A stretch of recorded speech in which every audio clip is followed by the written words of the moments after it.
All right, Algebra 2, we are doing some long division here today in 3.4. So our original equation is 8x cubed plus 15x squared plus 26x plus 56, and we're dividing by 4x plus 8. So if you saw this in a fraction, 4x plus 8 would be on the bottom of the fraction. We have to do long division when there is a number in front of x right here that we are dividing. So kind of color-coded. Our answers are going to be up top here in red, and our work is going to be down here in the blue. Okay, and if I drop something down, that's going to be in the black from the original equation. So we are going to look at this first term and this first term right here. So 8x cubed and 4x. So over here in the red, here's 4x, here's 8x cubed. What can I multiply 4x by to get to 8x cubed? Well, to get to 8, we need to multiply 4 by 2. And to get to x cubed, we need x to multiply by x squared. So 2x squared is going to go on the top. Because 4x times 2x squared is 8x cubed. Now I'm going to take this 2x squared and I'm going to multiply it down to both of these numbers right here. So what is 2x squared times 4x? Well, that's 8x cubed here in the blue. What's 2x squared times a positive 8? That's 16x squared here in the blue. And then I'm going to flip the signs and we're going to subtract. So they're both positive, so now they're negative in the black, right? 8x cubed minus 8x cubed, that's going to cancel. And 15x squared minus 16x squared, that leaves us with negative 1x squared. We have two terms over here, so I need to drop down the next term.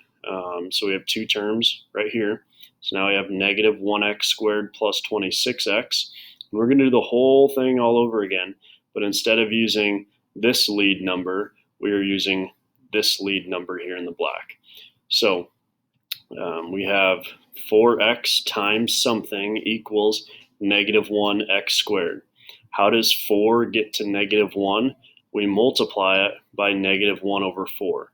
How does x get to x squared? We multiply it by x. So we're going to take this number and we're putting it up in the top with our answer. So minus 1/4 x, because it was a negative 1/4 x. And then we're going to take this number in the red and multiply it down. So what is negative 1/4 x times 4x? Well, that's negative 1x squared. The negative is in the blue. And then what is negative 1/4 x times 8?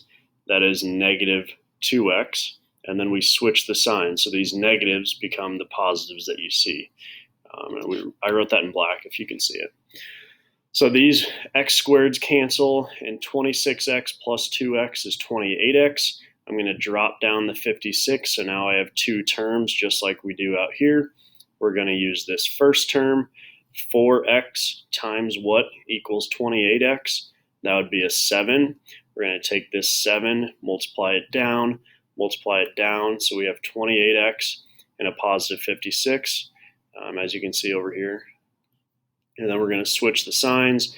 They both happen to cancel, so we have a remainder of 0.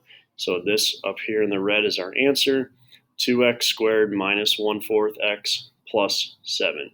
And if the remainder is not 0, we'll see in later examples how to write that at the end. When we divide by something that looks like x minus c, we can use synthetic division, which is a lot simpler than long division. So here in this example in the blue, we have x cubed plus 8x squared plus 9x minus 2 divided by x minus 5. So notice this is the x minus form. And what is our c value? Our c is that number. It's actually 5. So since this is x minus 5, our c is a positive 5. And we're going to take this positive 5 and put it up here in a little box. So write 5 in a little box. And then following that, in the green, I've written all the coefficients to our numbers on the top of the fraction. So there's an imaginary 1, a positive 8, a positive 9, and a negative 2. Wrote all these out here. First step, we're going to drop down the 1 right here. And then we're going to take 5 times 1 and write it up here. So we're kind of going in a loop. 5 times 1 is 5. And then we're going to add straight down. 8 plus 5 is 13. and we're going to do it all over again. 5 times 13 is 65. 9 plus 65 is 74. 5 times 74 is 370. Negative 2 plus 370 is 368. So we've done the whole synthetic division. Now let's write our answer. We have 1x squared plus 13x plus 74. And then our very last number is our remainder. So this number is going to go on top. So 368, and it was a positive, so we're going to add it. And then the bottom of our fraction is going to be the same as the bottom of our fraction up here. So we have x squared plus 13x plus 74 plus 368 divided by x minus 5. Last example using synthetic division, we have this function x cubed plus 5x squared minus 3x plus 4. It's not being divided by anything in a fraction, but they just tell us that c equals 1. So as we saw in example number 2, c equals 5 right here, so we're dividing by x minus 5. C equals 1 right here, so we're going to divide by x minus 1. And then if we want to find this p of c, that's just telling us to find the remainder. So let's write our c in the box. So 1 with the little half box around it. Our c was 1. And then we're writing all the coefficients. So we had 1, 5, negative 3, and 4. I wrote those in green. And we start by adding down. So 1 plus 0 is 1, or you just drop it down. 1 times 1 is 1. Add them up. That's 6.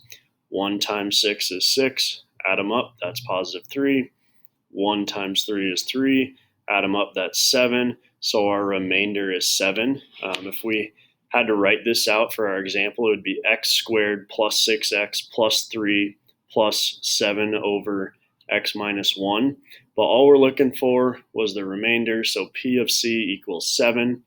If this number right here, the last number, the remainder, if it's ever 0, then we would say that our x minus c was a factor of the original equation. Since our remainder was 7, we would say that this is not a factor. If you have any questions, let me know or hop on the Zoom.